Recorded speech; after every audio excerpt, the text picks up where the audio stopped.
jok abang bang lo ha Bethlehem aro be jok jisi bang lo bir themonit apha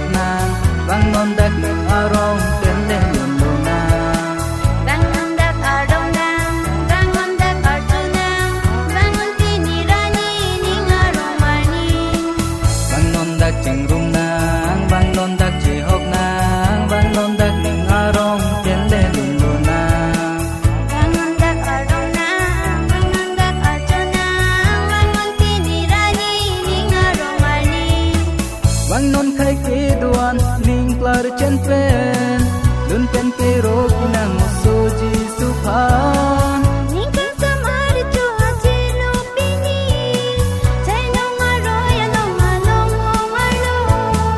Bang non khai ke duan ning klar chen pen lun pen ke ro pinang so ji su phan ning kan samar chu ha chi lu pini chai nong ma ro ya long ma long hong ma lo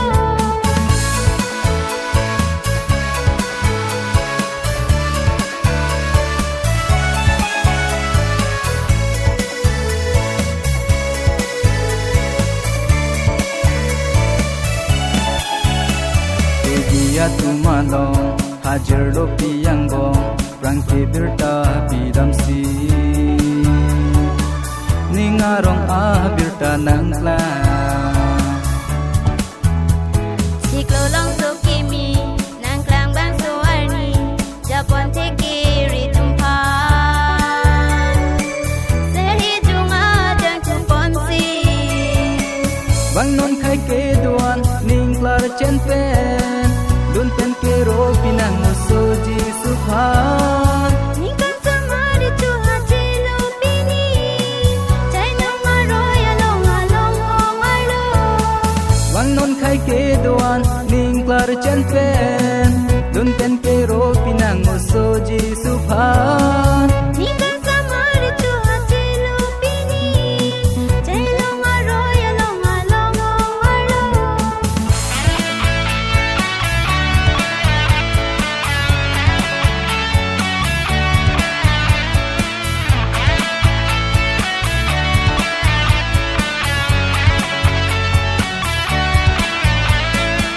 Doko e kumpeta chepi det lo alan itu mapanda ku antang ho Muni na patuan kadiya jisiwan kakido we hai manu we chepi bi hek pensi hache lo da kirbi long hong alo ha chai nong aro kan sam le ha jelo kimi na ya beta wan lo do ana pa Doko e kumpeta chepi det lo alan itu mapanda ku antang ho